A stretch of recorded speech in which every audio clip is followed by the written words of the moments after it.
And I'll be fine once I get it. What's up, my dudes?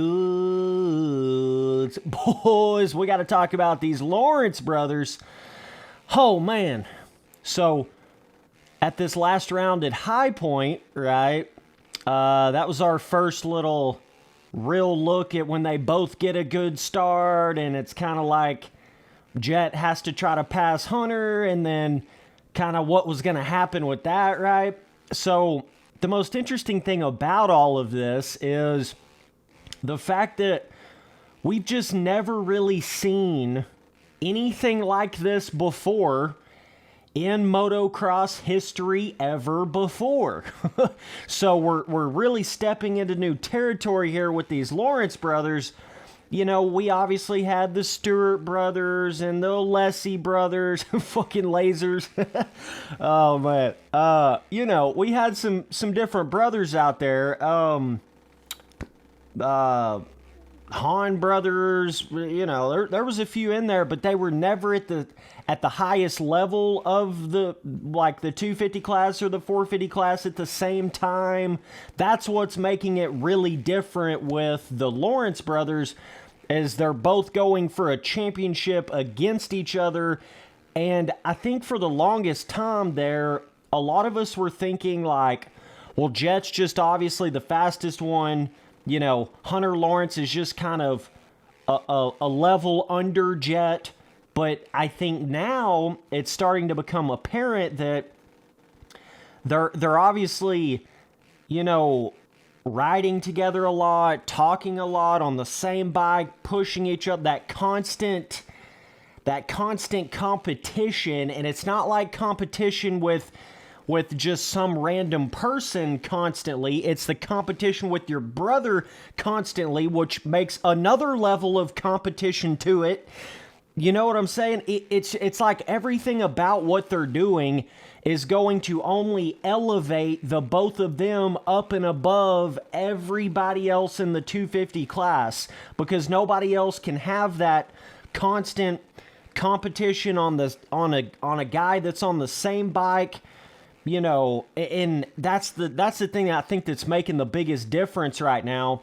Is it's kind of like Hunter's getting all of the motivation from his little brother beating him, because Jett's actually, you know, really fucking good. So that's pushing Hunter Lawrence. And then Hunter Lawrence doesn't have any excuses because he's on the same bike, same team, same trainer, same program. So then that pushes Hunter Lawrence, right? And I'm actually a little surprised Hunter Lawrence has been able to basically elevate to that super elite level like he has, but he really has. I mean, let's not get this twisted. Like, if it wasn't for Jett being there, it would look like Hunter Lawrence was just dominating Big Dog. You know what I'm saying? Like, but that's kind of part of it, is the fact that Jett is there, pushes Hunter. So then it's like both them boys can be going back and forth in the front. They'll push each other 30 seconds ahead of anybody behind them, right? That's kind of what they did in that, what was that, Moto 2, I think, or some shit, where they went back and forth past each other like 4 or 5 different times in the front, but they were clear ahead of everybody else. And it's not really a surprise, you know.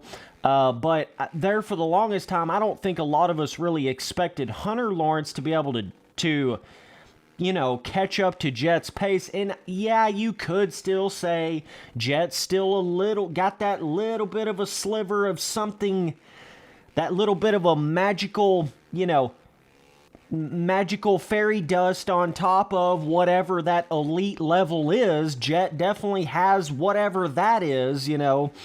Hunter Lawrence is proving that he's obviously full-blown elite level, but, you know, some of these guys, it's like they've had a sprinkle of fairy dust on them or something, you know? It's like Carmichael, Stewart, you know, all these kind of guys. I mean, it wasn't just elite level, it was legendary level. So I have heard that Jett is thinking about going 450 in 2023. I don't know exactly when he's going to go 450, but that'll be really interesting that pivoting point where, you know, Hunter Lawrence is going to have to stay in the 250 class because he's not won any championships yet, but he's older than Jett is, so it's kind of like he's trying to catch up to his younger brother, and he definitely is doing that. You got to give a lot of respect to Hunter Lawrence, because it would have been really easy for him at this point just to basically have kind of given up or taken that B tier level or whatever, but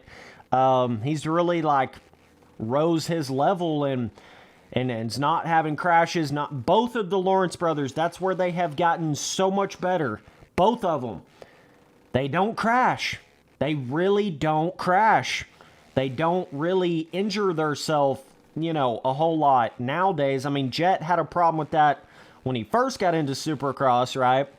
But now that Jett's a little bit older, you know, 18, I think he's like 18 now, right, or whatever.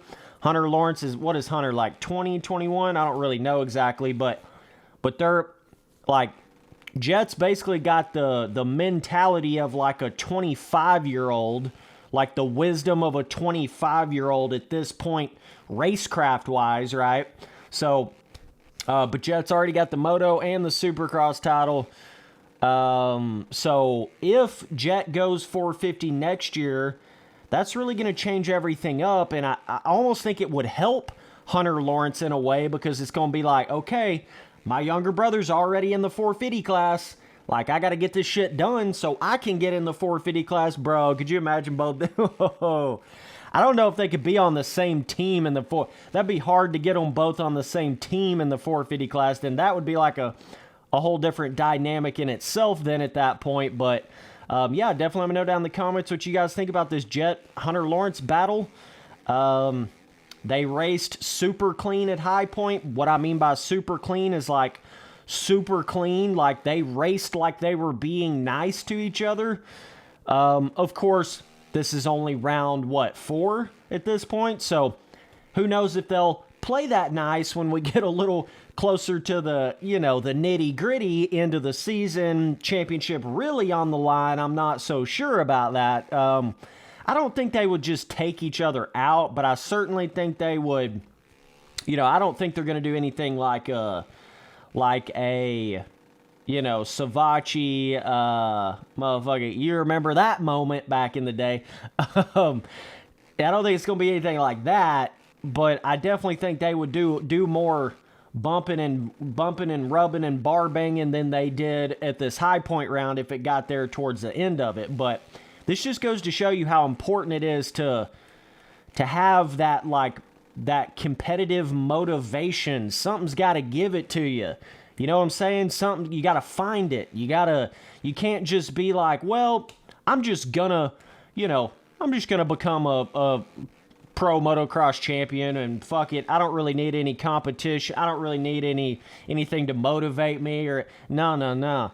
I think some of the best ones out there, like even Carmichael spoke about this, like you always got to be looking for something to motivate you. You got to be looking for something's going to get under you almost got to let things get under your skin so that it pushes you, you know, further to be able to do shit like that. Because what these guys are doing at this point is just, you know, that's after they've already put their whole life into it and finally made it to this point. And then, you know, it's a lot of things going into it, but yeah, I mean, it's like they've got the perfect harmony right now. Jett and Hunter do. It's like that. It's just hard to even explain it. I don't think, like I say, I don't think we've ever had something like this. So it's almost like they're building their own, you know, their own unit of a sort here with the same trainer and the type of trainer that they have.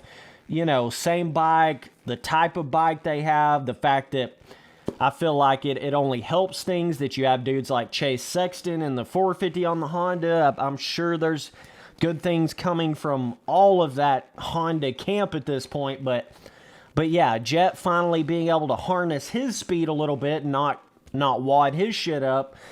I think that's really helping everything, and it's like, you know, Jett and Hunter talk about everything, right? So it's like, I'm sure that Jett can learn from Hunter's mistakes and injuries, as much as Hunter can learn from Jett's magical fairy dust next level of speed and how he gets that next level of speed. So then that allows Hunter Lawrence to elevate his level. But then Jett learning from everything that Hunter does allows Jett not to be like a sporadic, you know, like how Forkner was and stuff like that. So it kind of like brings them into this harmony level, and they're both learning from each other and both being super competitive and want to beat each other, right?